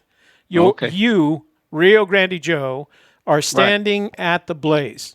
What do you do next? I walk about 200 foot down to the creek and look for the treasure. And it's right there somewhere. So the look quickly down is not finding the treasure. You still have to go down to the creek and pull the treasure out of the creek. Is the treasure in the creek? That's why he said it's at the border. It's at the border of the creek. Who said it was at the border? That's something I made up. So who said it was at the border? Well, everybody's talking about the border. Well, it might be on the border, but you still got to walk a little ways. That's why you look quickly down. Your quest that's the last, to seize. Okay, that's the so last let's hang on. I hadn't got to. So you're at the blaze. You decide to walk 200 feet from the blaze down to the creek. What do you do next? Well, No, not me. You. What do you do next? Well, I Terry scan. I find it as soon as I can and get the heck out of there. I mean, and go on before I get seen or something. Yeah. I don't know, brother. It sounds kind of hanky to me with the extra 200 feet after the blaze. Because I'm feeling like if I'm looking for a 12-inch by 12-inch box and I'm at the blaze and I look down and I see a little note that says, it's not here, go down to the creek, right? That's going to be very discouraging. He said there's no paddle up the creek, but this creek is down from the blaze. Okay. So it's not up the creek, it's down. Okay. You don't need a paddle. I think you're just making it harder than you need to for yourself. Well, everybody else takes a clue and makes a story of it. No. For everybody. No, I'm okay. So I'll tell you what I'm going to do. So let's say I followed the 9 clues. I'm at the blaze. I've been wise. The blaze is there. Right.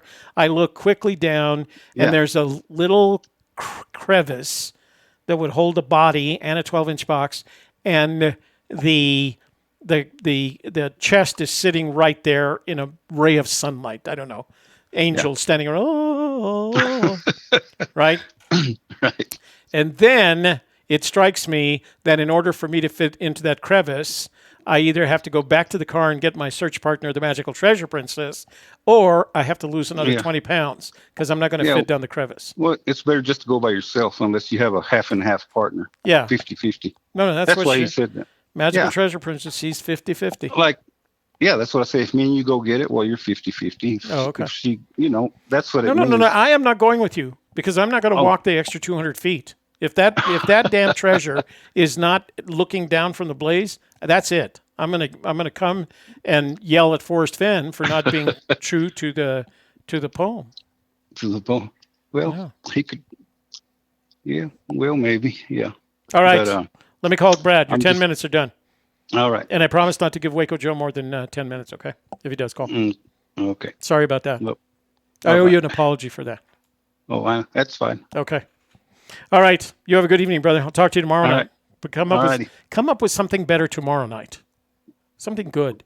Tell me good like the treasure is at the blaze. It's at 8,400 foot. Oh, no. You know what? I will fight that one to the death. Well, when they find it, it'll be 80. When they find it, it'll be at 80. I want a picture with if it ain't me. I want a picture with the altitude on it. Well, because I will now start putting money on that. I will bet money that it's not higher than 8,000 feet. Okay. Okay. How about the bracelet? Bracelet, don't give the bracelet. So you're going to make the most money if the treasure remains intact. And honestly, he doesn't give a tinker's dang about that bracelet. And the reason they're crying about the who owns the land, the Indians or whatever.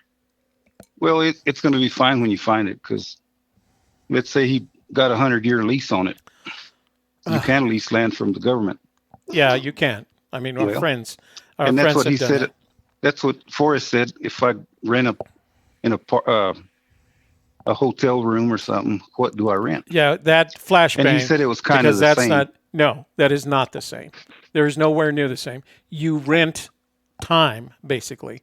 You do Right. not yet. You don't rent. But if you have a 100-year lease on it or more, why? Pardon? He covered it all. It's been covered. No, it's just not going to do that because it leaves too many problems open after he passes away. Because now, if he does have a lease on it, and his will indicates that it goes into that it becomes property of his family or whoever he's left things to, now you have a whole different problem. Because if they found out, if they if they found out, okay, time's up. Bring it back tomorrow. We'll finish this conversation. Real good. Talk to you later. Bye-bye. So let me see if I can call Brad before I have to, let's see, and contacts and Brad. And I never know if I'm calling the right number is the problem.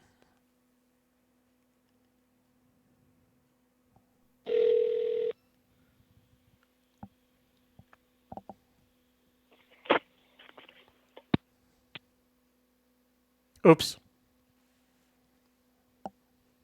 Oops, that wasn't me. Good evening. Hey, Brad. Hey, Toby, how are you? Very good, thank you. And you? I'm getting an echo. Why am I getting an echo? You're getting an echo? Yeah. Still? Yeah. Okay, I don't know why. It's okay. So I ended my conversation with Rio Grande Joe. What's up with that? Well, just seeing if that little super chat worked or not. Yeah, well, you know what? Thank you very much first of all, thank you very much for the super chat. But sometimes it's just so, no matter how bad it sounds to you guys, there's something to be learned by every one of these conversations, if nothing else. Not necessarily that this is the case in Rio Grande Joe's Rio Grande's case, but there's always something to be learned, even if it's how not to do it in some cases. I mean, I've taken some calls that I can't possibly agree with, but if anything, I'm learning how not to do it. Oh, hang on. Thank you, My Daily Agenda. I like the way you have to call her My Daily Agenda, because that's her name. Which says Sarah Rock should be My Sarah Rocks. So like My Daily Agenda. Well, I agree with you, and you have the patience of way more than I could ever hope for. And I applaud you for that. Well, thank you. That's kind of you and thoughtful. Are you guys going to World Series of Fenn? No, we're not going to make it this year. Shucks. We wanted to, but we're just not going to be able to pull it off. Yeah. Well, maybe next year, though. Oh well, we'll look forward to visiting you. You know what we'll do? We'll make a visit up there in the spring to kind of put the treasure chest together, and then we'll go hide it at Fenbury. I like that. Because I know the MTP likes going up there a lot, and Kevin does too. They both like it. I'm not a hot tub person, but they like it a lot. Not to change subject. Yeah, go ahead. Going back to the clip from Capro and Calazar's. Yeah. That was released. If people don't understand the forest and how quickly it reclaims things that are left laying. Yeah. We purchased this house in 2013, and it had been right at 9 years since somebody had lived in this house. And we had pine trees. We live literally in a forest of pine trees. I've had to cut down about 70 trees near the house just to make it safe, a little more open. Yeah. There was probably 18 inches of pine needles that had accumulated in that amount of time since the last person lived here. What did you say, 9 years? Yeah. It takes literally no time to cover up something that's laid on the ground, especially if it's near a tree. Now, if it's, if he's hidden it in a rock crevice or something, the wind's going to blow some stuff in there and keep it kind of hidden. But if he's put it anywhere near trees, if you don't know exactly where that blaze is, you can forget it. Yeah. Yeah, and it doesn't make any difference whether he hit it in a crevice or a small cave or an overhang. It's still going to be affected by weather, by the weathering and weather. And it may not be completely, it may not be in 18 inches of pine needles. I thought it was interesting that he used the word leaves because that would imply to me someplace with aspens. Aspens are the only things that survive at that kind of altitude. There's aspens in both New Mexico and Colorado. But I think what he really meant is, the detritus of the forest, what the forest leaves behind, from leaves to fallen limbs to, you can go any place in the forest and start digging around, and you'll not only find full, branches, but limbs, but then all those little small, tinder-like pieces of ponderosa pine that you use in a fire, and they're just covering the ground. Yeah, I mean, if you've ever had to clear the ground for a fire, you can spend 10 minutes clearing the ground for a fire. Yeah, looking for the ground. Yeah, exactly. Yeah. Yeah, I think that was probably just Fenn talk in his way of saying fauna instead of pine needles. Instead of pine needles, yeah, exactly. Yeah. I doubt it was a hint to, an aspen grove or something like that, but could have been a Freudian slip of some sort. It could have been, because he's been known to make them, and you certainly could use it to your advantage if you could figure out. But he's done so many of those, you start wondering, like the time he was talking about the sage and the pinon and the pine, and trying to put them all in the same square mile of his view, and you go, no, that's not possible. That's not in the Rocky Mountains, at least. So. So I think he just sometimes overthinks himself. I agree. I don't mean to cut him any slack, but I think that when you're talking, I mean, I go back. I used to go back over my presentations when I was in presentation mode back in the 80s and 90s, and I would go back to him and I'd say to myself, even our shows, I'll go back and watch our shows. And I'll wonder, did I say that? Because that's not what I meant to say. It just comes out and you go like, I don't think I meant that. So where are we at on time? You mean your time? Yeah. You have 3 minutes and 47 seconds. Do you have time to pull that email that I sent you Wednesday? Hang on. Let me pull it up. With the little frog on it? Yeah, hang on. Oh, geez. So there are like 20 emails from Ron Martin. Don't know what that. Oh, these are his KMZ products. Okay. So let me see. Brad, address. Oh yeah, thank you for sending me. I was sending that gemstone to Sarah, and the USPS Quick and Ship wasn't accepting it, so thank you for that.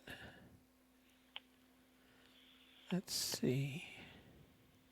So while you're looking for that, I'll just say I got it right here. Go ahead. Okay. So there's an artist.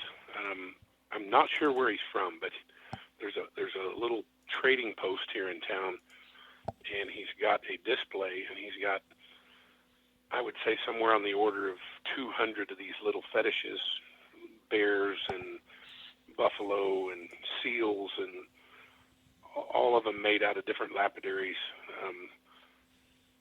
different kinds of stones and stuff. And he's got an explanation of each one of those. That frog there is about maybe 2 inches long, 1 3/4 long. Mm-hmm. And so all of these little things, and he's got explanations of what each fetish means. And the frog, interestingly enough, is, and I'm probably getting the terminology wrong, but it's basically has to do with rain, and it's the fetish of bringing the rains to the lands. Are these Native American fetishes? Yeah. Oh, all right. And I put the artist on. Well, I didn't put it, but on the bottom of that is the artist's name and his catalog number on that. But I thought looks that would like be appropriate.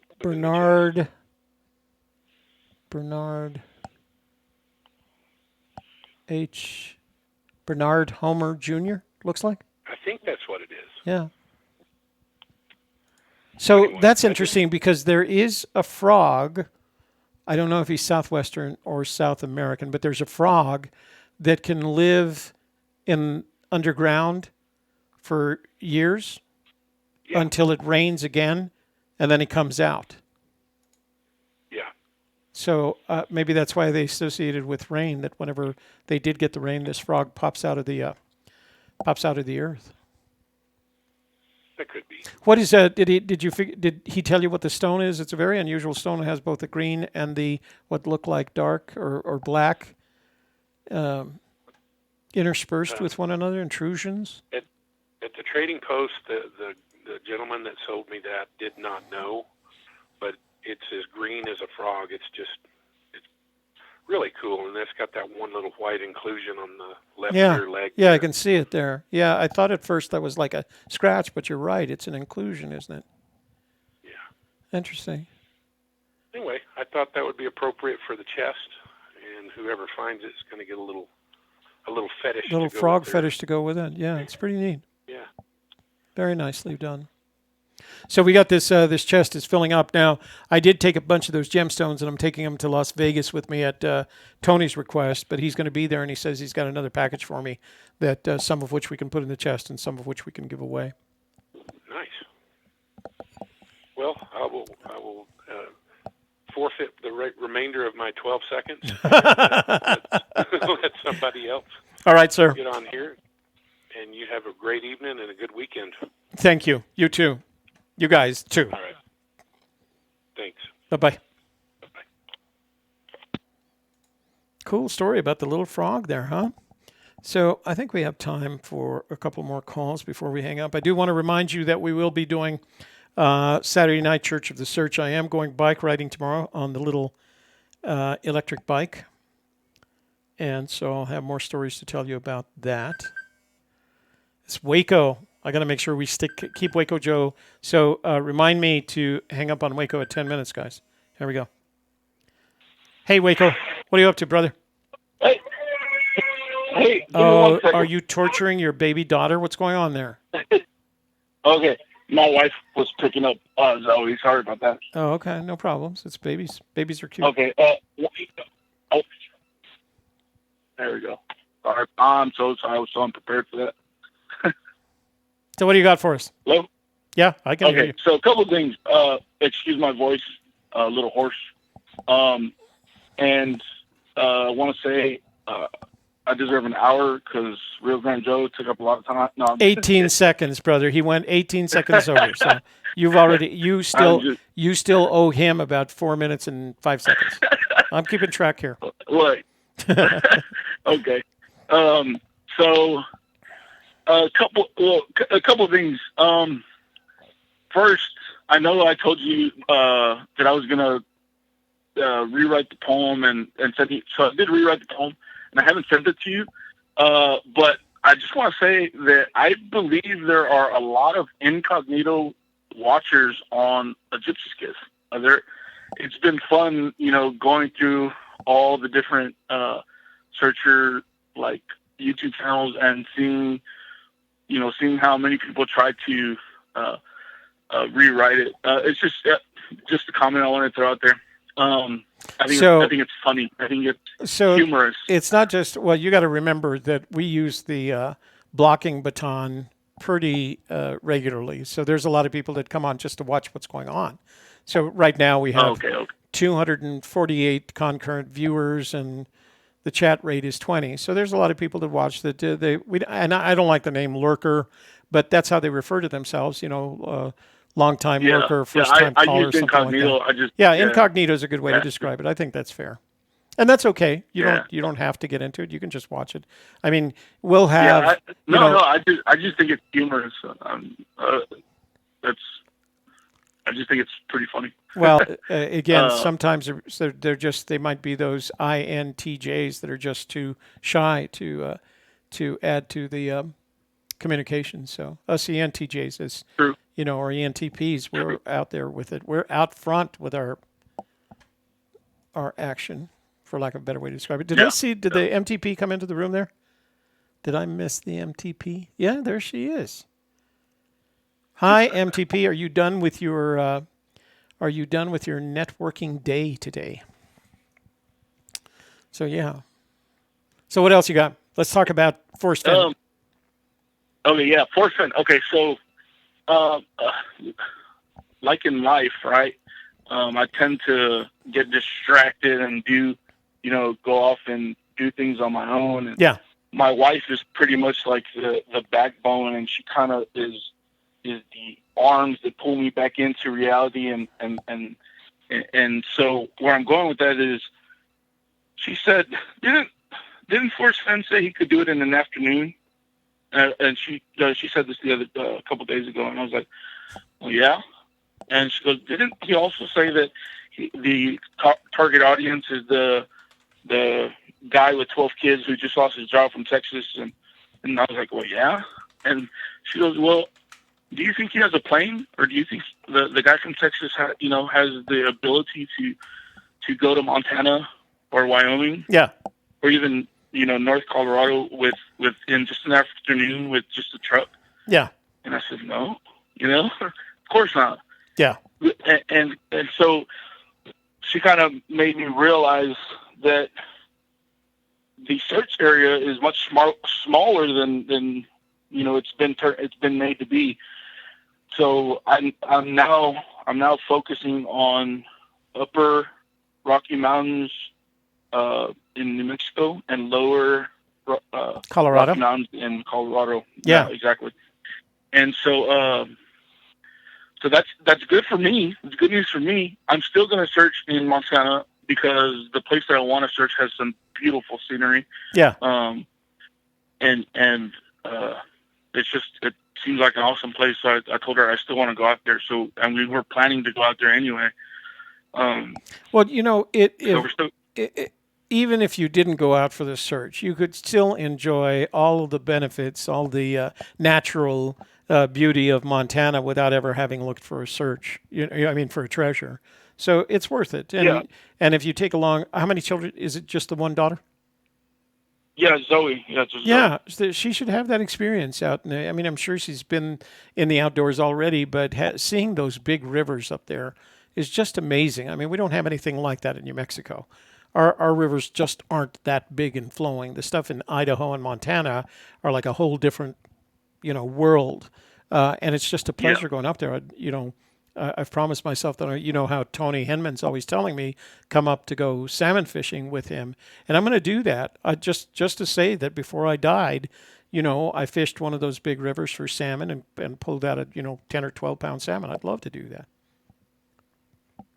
Yeah, that sounds awesome. I have a couple of friends that just recently at the Super Bowl party that we went to, they showed me some pictures of some salmon that they caught, and they do smoked salmon every year. Yeah, and I was like, how much can I buy a couple pounds from you, because they catch quite a few salmon. Yeah, the limit's something like 22 a day. No, you actually have to. The limit is really, really high because that's how they thin the herd down to the strongest. So yeah, it's pretty good, and you can put it away. And a lot of those folks up there fish that 1 or 2 times a year to fill their freezers with it, and they have healthy fish meat the rest of the year because they fillet so beautifully. Their fillets are just beautiful. Yeah, he told me he'd give me some for free, and I was like, well, man, he told me to give me a couple pounds for free. I was like, dang, that's awesome. I said, well, instead of that, can I just go with you? And so we might be planning a trip to go together, just him and I. Yeah, and like I said, that's and his nephew. For all the things that Tony and I talk about, we always end up about planning to go up there to go salmon fishing. None of my equipment is so light. It's mine is a number 5. Trout equipment, I think my rod's 7.5 feet. That's not going to do up there. It's got to be heavier equipment all the way around. But I don't mind buying it for that one opportunity to go up there. And they don't dry fly. They use streamers. And actually, I think he said he uses artificial lures and a spinning rig because they're just trying to catch us. It's not when you're salmon fishing, the whole sportsman thing moves over to the left for a day. and you're no longer a dry fly fisherman for trout. You're just trying to pull in as many of those salmon as you can before you get to the limit, you know. So. Yeah. And So- and the I think he gets a 3-day pass and a 3-day fishing pass, and for those 3 days he catches the limit. You know, all 3 days. Yeah, I think that's how they Just do it. There's only a tons and certain tons of time of the fish. year. It has to be during the run, and there's only a certain time of the year that you can do it. And the limit is big, but that's so they can control the quality. That's what that's all about. And they've got it pretty well figured out. You know, not everybody's going to catch their limit, but if you can go with someone who's done it before and done it regularly, there's more of a chance that you're going to catch a limit. And then you got to figure out how to get it all the way back to New Mexico and, in your case, Texas. So. Yeah. So yeah, but just quickly back to the rewriting of the poem. Yeah. It still fits. It's still the same thing. You know, I don't know if you remember me telling you, like, I changed the words of the poem. Yeah. But it still has the same meaning. I didn't mean to change the meaning of any words, if that makes any sense. No, I understand. So yeah. And also, there's just really quickly, there was an interview done. I think it was on YouTube for sure, but I think it was Lucky Love. Yeah. Lucky Love was the name of the. Yeah, she's collected a lot of material over the years. She was very visible in the treasure hunt up until a couple of years ago, and then she got out. But she left all her stuff up there, and she made it a point to collect as much content about Fenn as she could. So it's a good place if Lucky Love on YouTube isn't one of the places. It's like Terry Scant. Keep it in the back pocket. Yeah. You know? Yeah. So one of the interviews, I think she asked the question, how long will the chase last or whatnot, or how long did you need it to last, similar to the one in the clip you shot. Yeah. And he said, well, I want it to last as long as it can, and as long as the treasure is out there, it's still the same. Yeah. I want people to continue to look at it. And then he quickly changed. I mean, within seconds, he said, I want people to keep looking for it. Yeah. Now, to me, you were talking about body language and whatnot, but his body language seemed like he did try to backpedal a little bit, and like he was like, "Oh shoot, I meant look for it, not look at it." So, I think I really think that it's somewhere that it's not supposed to be, but if we find it, obviously we can keep it and have it. But he is, and most of his interviews, he's always talking about, like the radio interviews, especially, he's always talking about, well, I like to live on the edge. I don't like to break the law, but I like to definitely stretch it. And I'm just like, man, he had to put it somewhere where it's really like stretching, whether someone's going to get in trouble or not. You know? And I'm not saying like breaking a building. I think so. My argument to that is that it's one thing for him to break the rules. It's another thing for him to expect you to break the rules. Okay, time's up. I'm getting the time from people in the room. 11 minutes and 30 seconds. So, all right, sir. Well, I'll be around tomorrow night, and let's talk about it some more. Okay.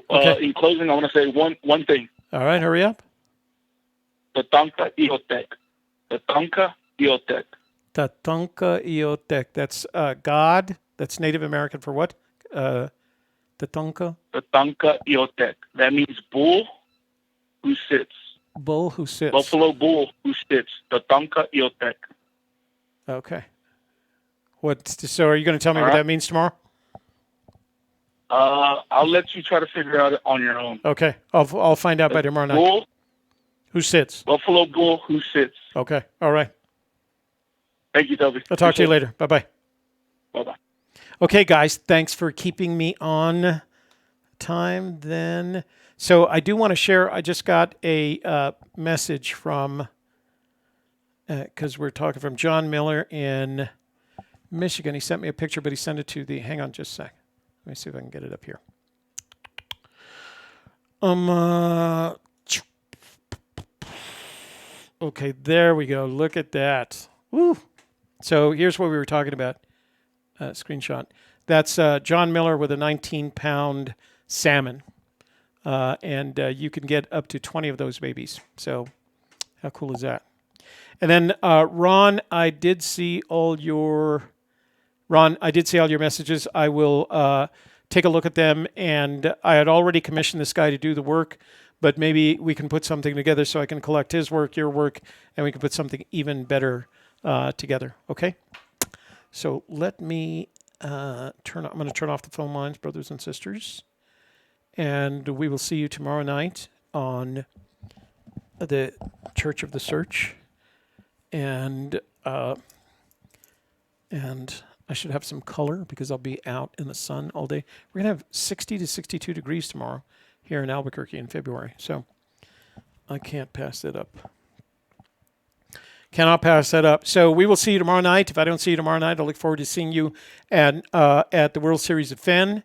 And maybe we can have a cocktail or two there, because I don't expect to be in the tournament right up to the end. I know the rules and I know how to play poker, but I just don't get cards, and I accept that. Now I've had my better nights too, as soon as I'm out, I'm headed for the cocktail lounge. So anybody that wants to join me there, I'll be happy to entertain them for the evening. Okay. So I think that's it for tonight. Let's play some. I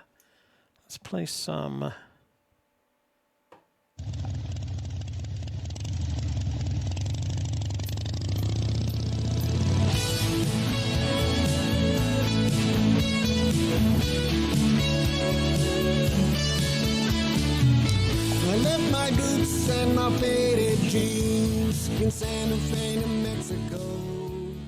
Hey, thanks for joining me tonight. I had a great time. I missed the Magical Treasure Princess, but we managed to survive without her. But you can expect that on the first Friday of every month, she's got her networking stuff to do, and that is important to her, and I'm okay with that. So you'll have to put up with me on those first Fridays and without the MTP. But we will see her next Wednesday, of course, on the World Sand Project at 3 o'clock, the Softer Side at 4 o'clock, AGK at 8 o'clock. Ron, by that time, I'll have had a chance to look at your stuff, and I'll figure out how we put that all together and do something with it, because I think we need to put together one of those good ArcGIS maps of this search area, especially based on the new Younis theory of probability theory. And I will put a bet on that. I'll put money on it. I'll put money that when the treasure chest is found, it's between 7,000 and 8,000 feet. I'll make a bet on that. I saw her in the chat room for just a few minutes, but I know she's had a long day and is probably on her way to a hot bath and some comfy jammies by now, because I know about this time she starts getting sleepy. All right, ladies and gentlemen, thank you for joining me tonight. I had a great time. I hope you had as much fun as I did. We'll see you tomorrow night on the Church of the Search. We might go a little bit longer tomorrow night if we keep the numbers up.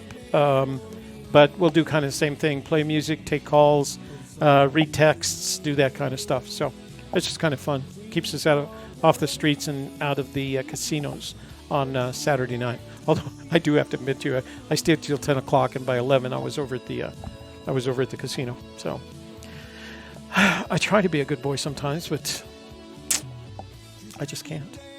Read my heart like it was an open book. And tried to lie as always, though the voice is all it took. To bring back Sunday morning rides and sunsets by the stream. And old grass beds we made love in, and green hearts silly dreams.